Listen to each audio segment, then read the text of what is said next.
Hi, my name is Courtney. My pronouns are they, them, and welcome to the Translations Film Festival that's running May 5th through the 8th. This is the Eerie Ecstasy panel, and we're going to be talking about a lot of combinations of, how to celebrate your body in a horror conflict.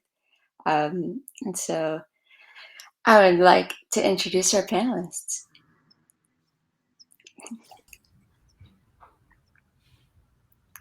Hello, everyone. Oh, just to kind of start it off easily, if any of you want to begin, just to address your names and the films that you've put into the film or the festival. Okay. Sure.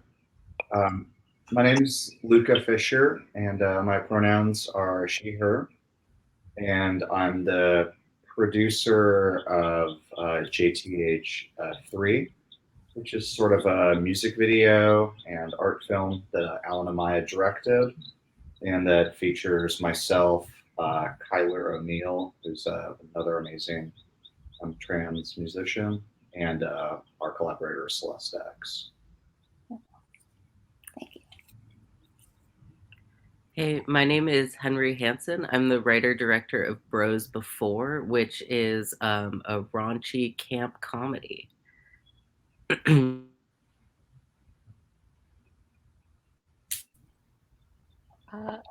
Jay Kiernan O'Brien. I am the writer and director of The Yellow Wallpaper, which is a trans adaptation of the short story of the same name. And hi, I'm Alan Amaya. I'm the director of JTH3, which is a horror glam music video art vid. Yeah, thanks. Beautiful. Thank you all. I'm curious if any of you would like to begin kind of speaking on, because this is like a combination of horror and, exotic ecstasy, I guess I'll say. Do any of you have like any specific inspirations that had come from the horror genre previous to filming?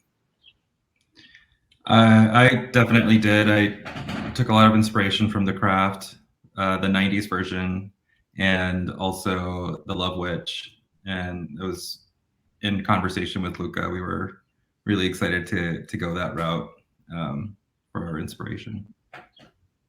Perfect. And is that, I'll just, for a follow-up, is that something that you've been examining like for a while, like your interest in horror as a genre, or is that recently that you found a love for it? Definitely. Well, it's not recent. I think that I've always had like a, I don't know, empathetic feeling about horror and monsters and villains, and just because I feel like usually they're the queers that were depicted in media, and so that's, I don't know, I've always had an attraction towards it. That's awesome. I grew up with horror, and when I was like 14, I started working even at a horror comic book company. Huh. And I did that for about a decade and have made a bunch of sort of like queer horror shorts. But for me, it's sort of funny because looking back on it all, you sort of realize how much of that gravitation towards the horror genre was connected both to sort of perceiving a kind of queerness within the storylines, and that's like Jack Halberstam talks about in Skin Shows with like the transphobia of like mainstream horror movies, like Silence of the Lambs and so forth. But I also think a lot of the sort of like femme icons or gender queer icons I found in those films.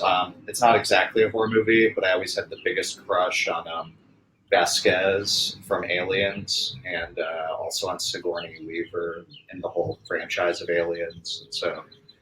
And Jamie Lee Curtis and so forth. So I think there's sort of a rich and interesting tradition about that. Sorry, I was just checking my phone because I was trying to guilt Kyler into being here.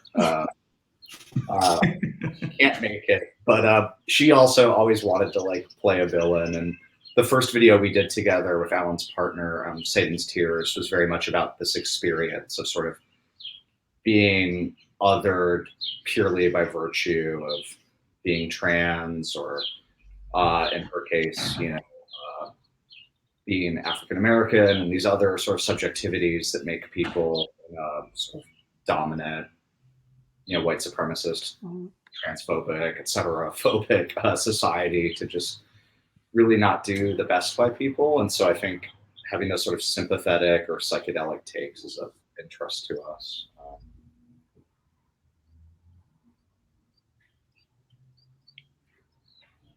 Yeah, I'll say I had a very similar situation, but I also came into it from a literature perspective of like horror, like Edgar Allan Poe, and then of course a story like this by Charlotte Perkins Gilman. And I immediately understood the real horror just being representative of some sort of anxiety, and often that has been weaponized against people, like with blatant transphobia or racism, sort of in the under layers of horror. But I think that brilliant horror like takes a real anxiety we're all working under and just makes it into an allegory. And so I was really interested in taking the gender dysphoria that causes a lot of anxiety, and I'm sure many of us, and utilizing that in a horror context. Love it. I know, Henry, this doesn't apply as much for Bros Before, but if we can kind of piggyback and morph, can you talk about the power of like reclaiming a narrative and using like just being trans as like the sexiest thing in the world rather than like anything else that folks want to, demoralize with? Yeah, definitely. I mean, I will say that I do, even though I didn't really utilize a lot of like genre tropes from horror in the content, I do love I'm inspired by the legacy of underground filmmaking, and I think that really intersects with the legacy of horror, and just I'm super inspired by like the way that in horror there's often a lot more space for like low budget and like sort of campy aesthetics. But yeah, I mean, I love how you put it. Like, I was just super frustrated with all of the media about trans people that just seems to focus on trauma or explaining being trans to a cis audience, and like it really makes it seem like trans people don't fuck, which is not the experience that I feel like we have in the real world. You know, so yeah, I just wanted something that was like fun and felt true to my subculture of like, young trans people who like have fun with each other. And yeah, I just wanted to make something like fun and sexy, and yeah. I love it. So cool. Because, both of these areas, I'll say, like, especially in like the sexy realm, is usually like in one extreme, it can be like we're saying, like the worst thing you can ever see, and it like just is super repetitive and horrible. And then on the horror side, it's like, let's give all the tropes that we can and like, make people the worst people and the ones to be afraid of. So combining these with that trans lens is something that really fascinates me, because it's not only celebrating trans bodies, but it's also like, I guess, empowering ourselves to then say like we belong in these genres as well, and here's how we do it. So I'm curious, is that something like, I guess, let's say activism for the sake of the word, is that something that you also, all of you, wanted to put into your films to kind of give a voice to other folks that might have had negative experiences in films previously?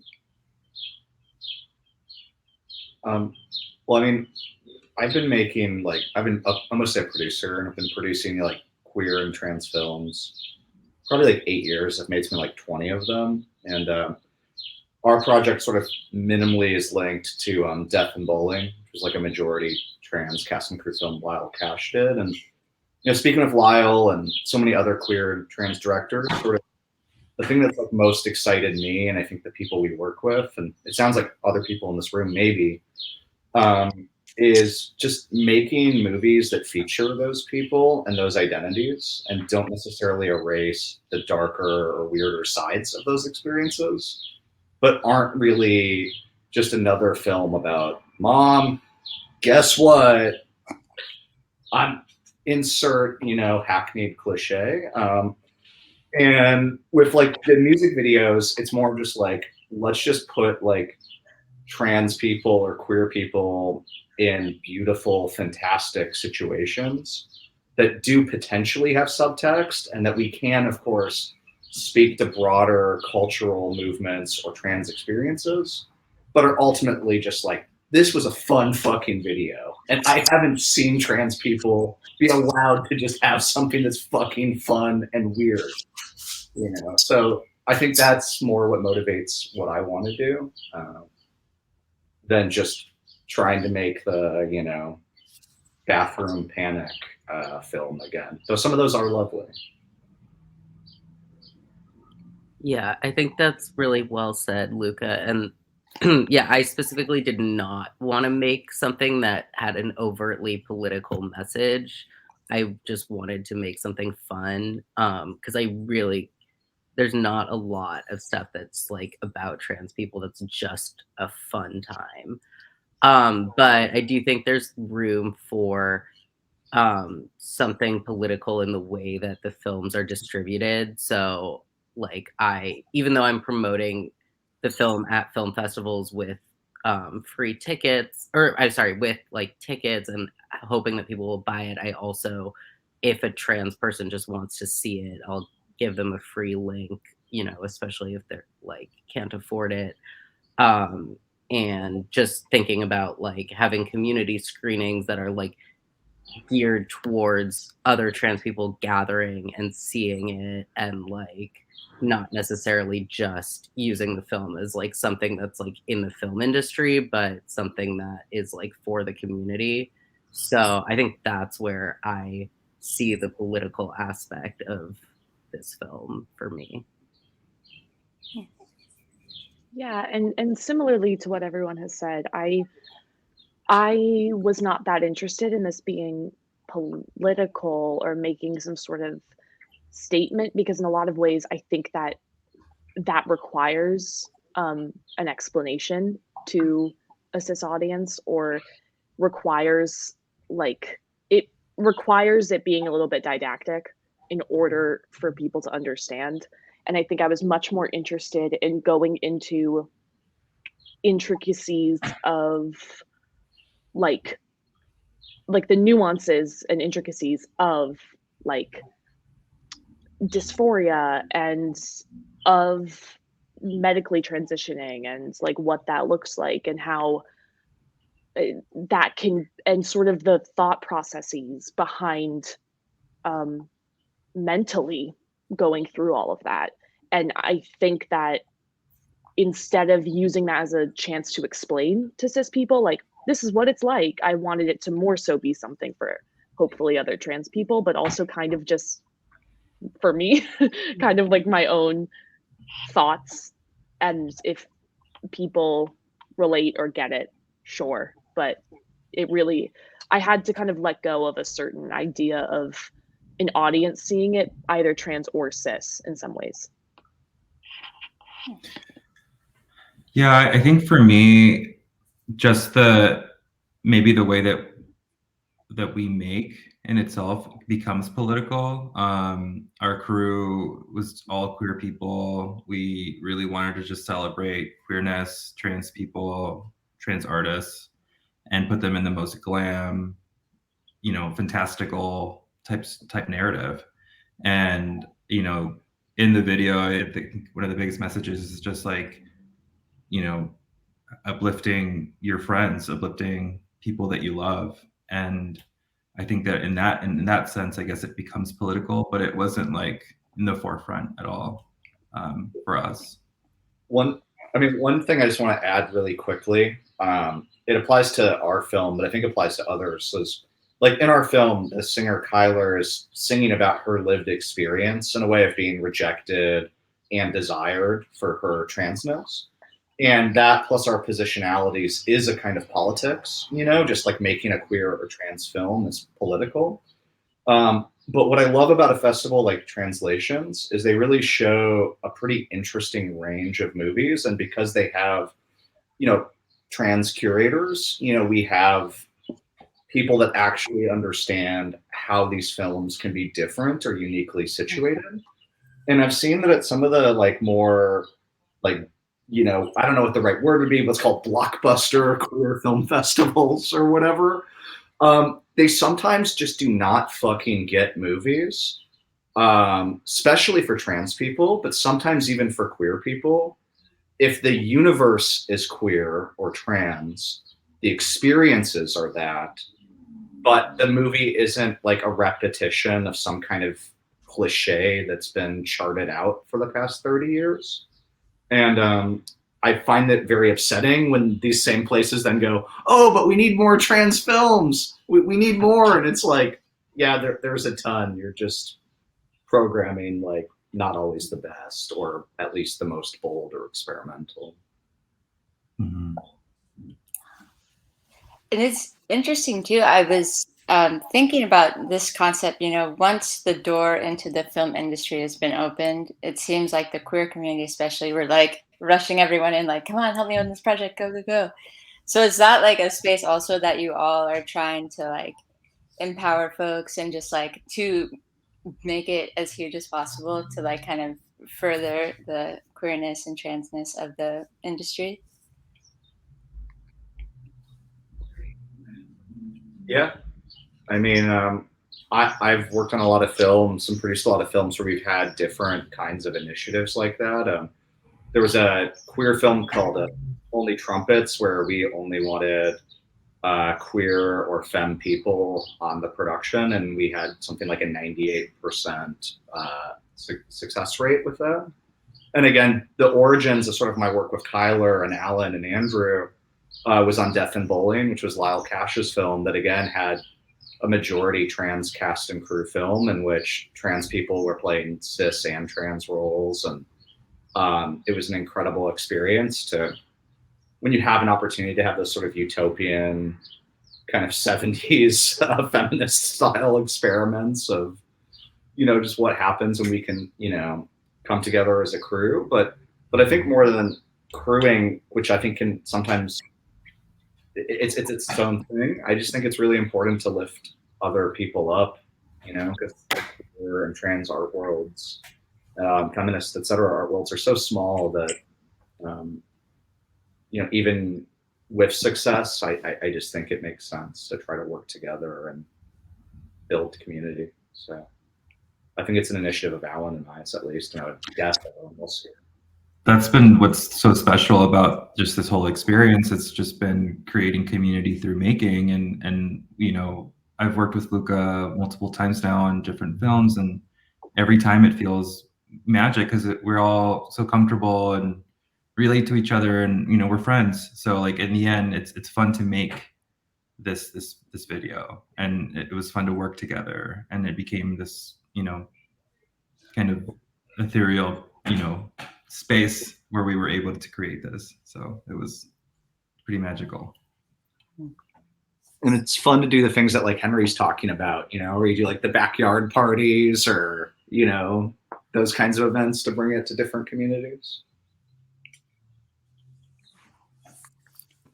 Yeah, I think I want to see more queer and trans media, but I wouldn't say that I'm wary of just having people slotted into the industry as it exists now as like a goal, because I think it's hard to I don't think that's exactly what I want to see, because what I want to see is the industry change more, to have better labor practices for everyone.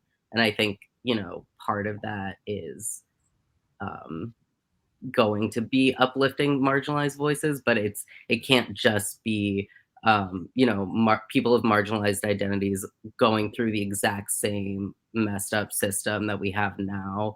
Like, my real hope is that the industry opens up space for different kinds of filmmaking, different budget levels, and again, just like treating workers better.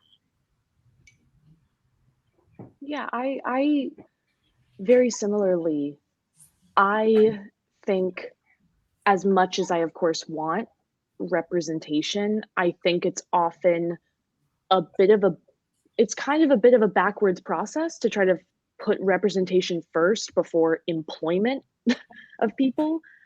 I think it leads to these hollow, like you said, slotting in, and it leads to something that feels a little bit more hollow and like uh, kind of not engaging. And I think I would much rather see a world where, like, regardless of where trans people are hired for projects, not just to be like trans consultants or the trans one on screen, but also like holding the boom, or like, I don't know, like, or on a comedy show because they're fucking funny and not like because they'll give us some sort of like, or even, you know, gross things like they'll give us a grant if we have a trans in the room.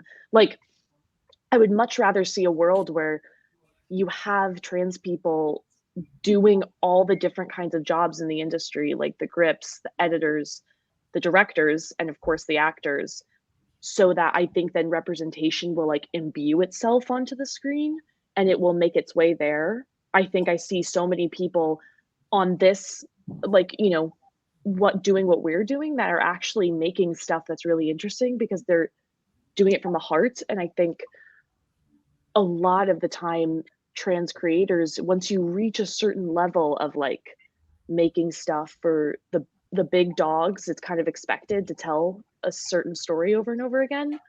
Um, and I would much rather see people just make stuff on all levels because they're good at the job, and then the representation will come from that, as opposed to this backwards practice of like trying to shove trans people to fill a quota.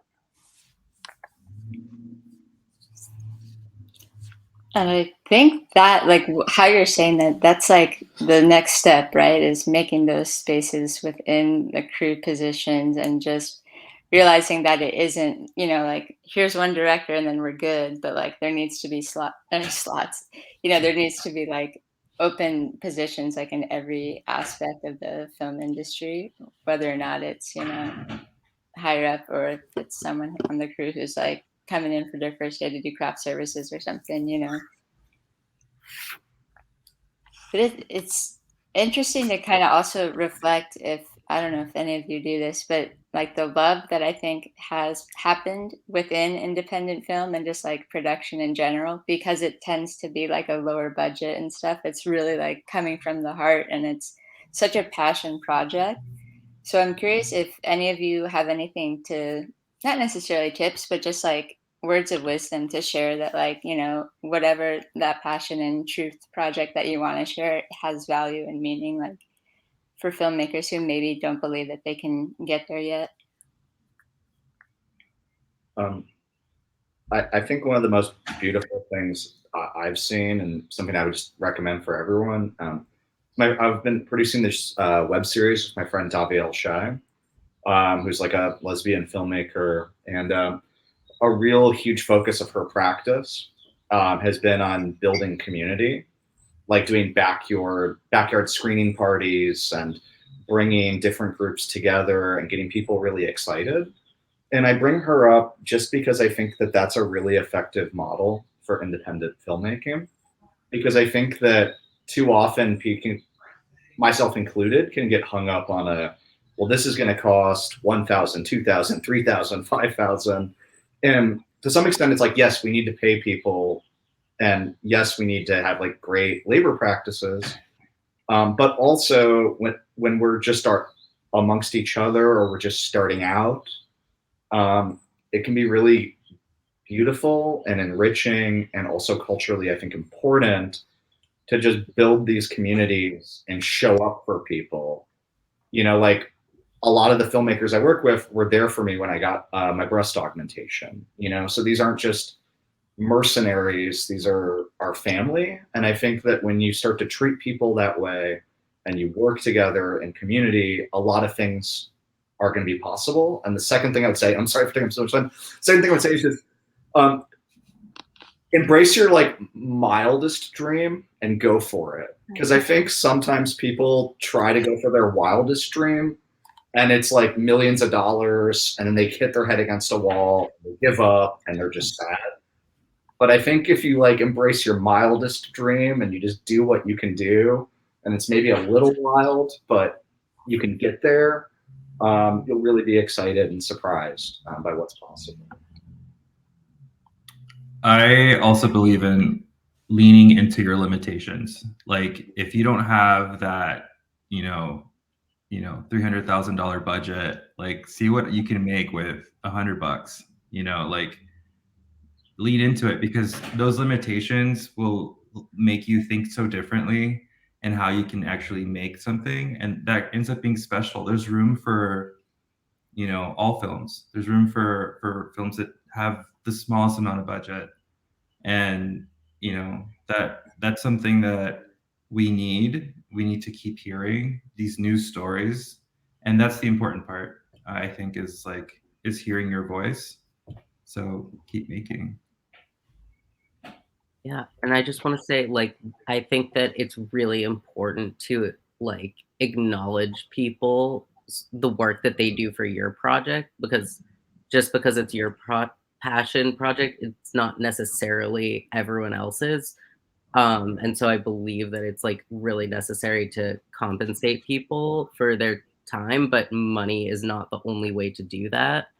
And like I've had some really great experience like bartering, especially, I mean, the best thing to me would be if you could barter to work on someone else's project, because then you're getting two things made. But also not everyone has their own project, so I've also like helped people move, or like cooked for them, or like taken headshots. So just like whatever you can do. Yeah, like money doesn't have to be like this hard limitation, because if chances are, if you're making a movie, you're talented and skilled and you can offer a lot more to people. And I think that goes with what Luca was saying about the community aspect. Like once you're in a community, people trust you to follow through on this barter, and you can have these sorts of other yeah, as a compensation. Yeah, I ditto on what everyone else said. I feel I also think you can start from a place of who is your community right now. Like I definitely leaned on a couple people for this one because I was like, I feel like this could be an idea, and really close friends of mine that I hadn't really had a creative partnership with were like, we're doing this. And I think there's also the thing of people who love you will like make something with you, and will just like come over to your apartment and like make something in a day. And I completely agree with Alan that like your limitations are only going to make you more talented. If everybody started off with like $100 million budget, movies would be so boring, because the coolest stuff in film most of the time came from that sort of like from those limitations of even like a camera angle was a certain way because you can't afford a certain part of the set, like just things like that are I think why I love independent film so much, and why I like hope stick around, because I think people get so interesting and creative, and things that are kind of normative to us now in film started because somebody didn't have the ability to do one thing or another. I think that also applies to writing. Write for what you're able to do. If you can have a conversation in an apartment and that's the short, right. And I think that also goes into writing a lot. Just write all the time. For both your mildest dream and your wildest dream, write all of that. Because also you never know you never know if somebody is just around the corner ready to make any of those dreams come true. And that's also a moment to be prepared and have your wildest dream ready to go, and then be like, okay, you turn that down, okay, cool, I have this other thing that I'm able to do, and sort of run the gamut of, like, I have this thing I can shoot in my apartment in a day, and I have a $10 million film ready, and everything in between.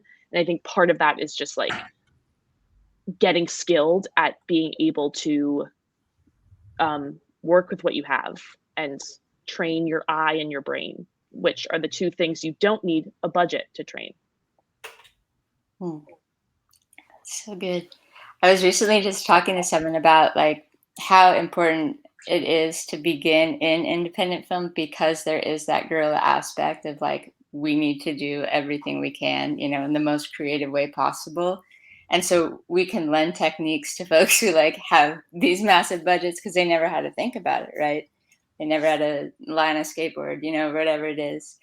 And so I'm really curious, is that something that you think, as we lean into these, like, I guess, our financial limitations and stuff like that, that doesn't have to narrow down the story. You know what I mean? Like, we can make these amazing things regardless of whatever the cost is, and we can just push that to the side and really get to the art of it. Because I think a lot of it comes from people being afraid that they don't have the money for it, but there's great ideas out there.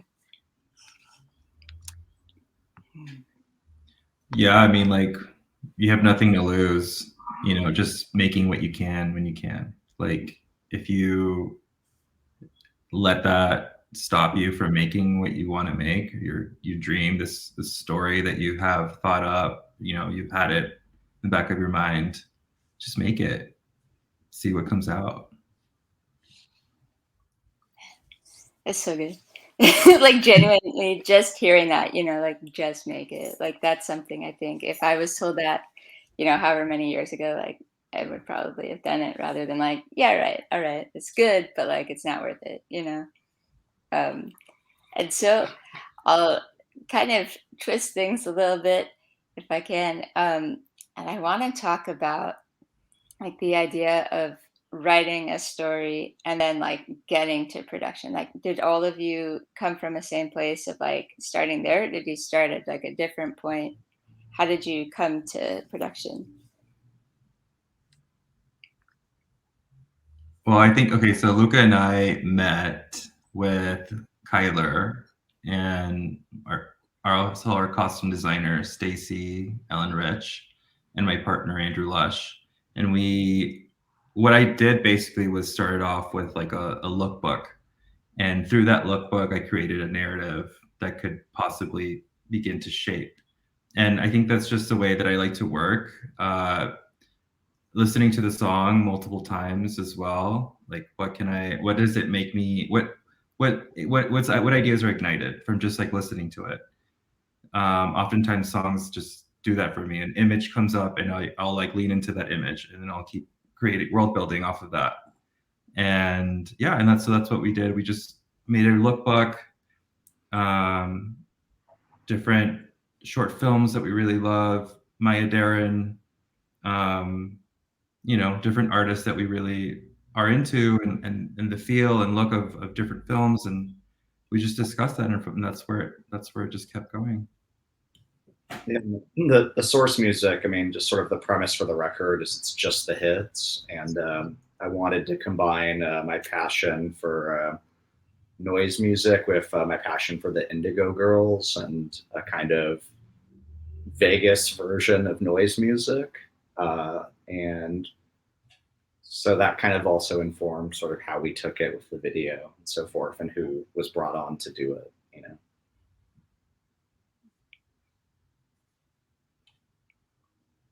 I wrote the script first and then started working on like a mood board. I just kept like, anytime I would come across images that I felt had something to do with the film, I would like put them in there. I did write the script with the production in mind. I knew that I wanted to make something within a certain time period, and I knew certain locations that I had access to, and I wanted to make it as few, like something that wouldn't require any extras or like anything, like any locations that were like a business or anything, because I knew it was like we shot it during COVID and like I just didn't know what that would be like.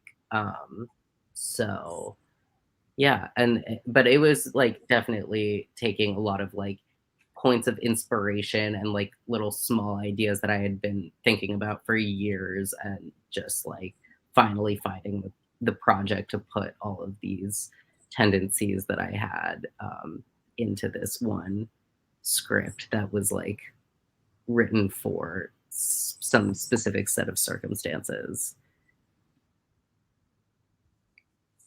Yeah, my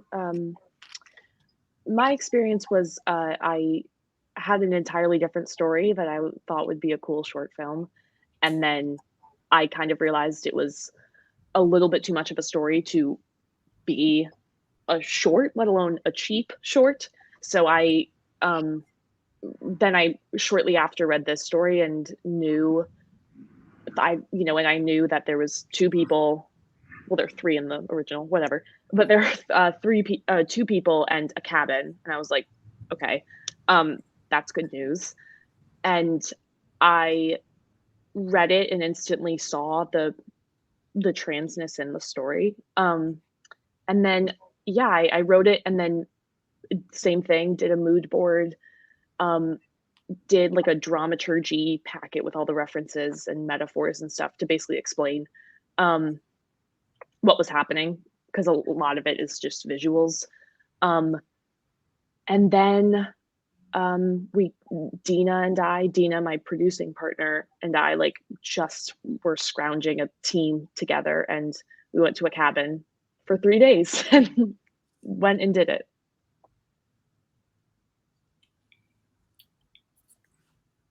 It just makes me so grateful, just so appreciative that there's that ability to kind of like take whatever it is that you're reading or inspired by to then produce it into something that's like becoming such an aspect of our culture. Like film does so much to reflect the world that we want or the world that we see.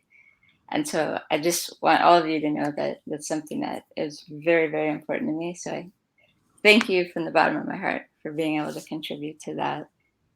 And I'll say maybe as like a little fun question, I'll teeter off on that. Do any of you have like Easter eggs or something that we should be looking out for, like to really see something that might have been overlooked in the process of making each of your projects?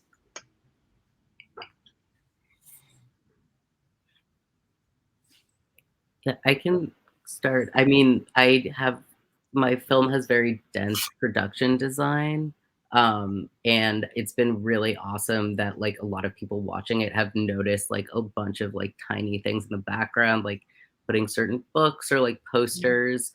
But so far nobody has noticed that we made our own brand of beer that they're drinking the whole time. It's Sluts, which is and like a parody of like the Schlitz beer label. So yeah, look out for that. Yeah, that's exactly what I was thinking about too. So the previous video that Alan and I worked on or did was Satan's Tears for Kyler O'Neill, and Alan's partner Andrew Lush directed it, and Stacey Ellen Rich did all the costumes, and we loved her work because she styles like Ron Afey and Kayla Tunge and a lot of other performance artists, and we've all had like a very strong attraction, to the Yonk for some time, since childhood for me. So the same piece of jewelry by Stacey is in both videos, and links them in various obvious and not obvious ways. Yeah, we should make a double feature.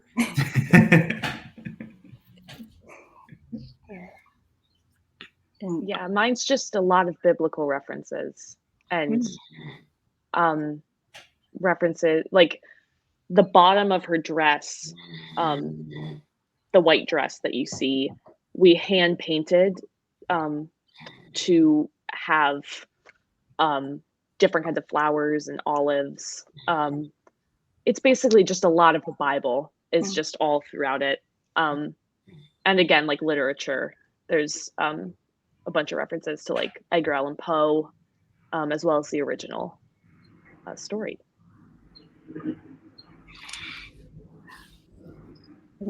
I want to thank you all again for being here, and I know that we want everyone that's at the festival to obviously like follow you and support your work and continue like on this train of momentum. So if you have anywhere that folks can find you, is there specific websites or social media platforms that you prefer or that you have more work on, I guess, whatever it is that you would like to shout out and let us know?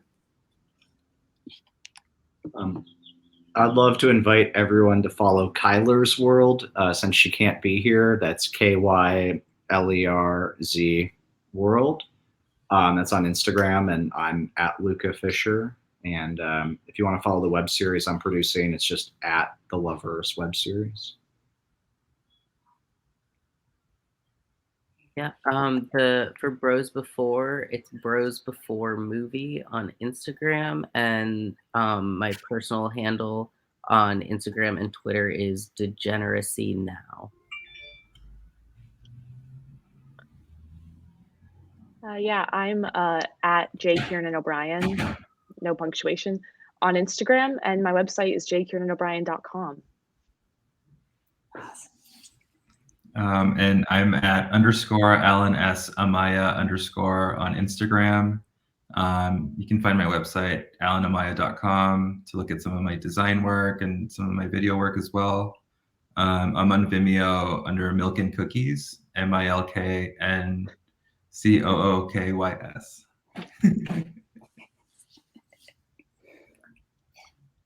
Well, thank you all. Genuinely, I really appreciate like just from the beginning to the end, right? Like seeing that whole process that you've been into and diving into kind of like the campy queerness of horror and all of these different things that we don't see.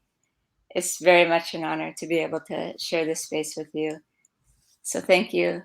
And I'm very excited. Hopefully you all are excited to be screening and can see it as much as in person as possible. Thank you. Thank you so much. Thanks for having us. Thank you.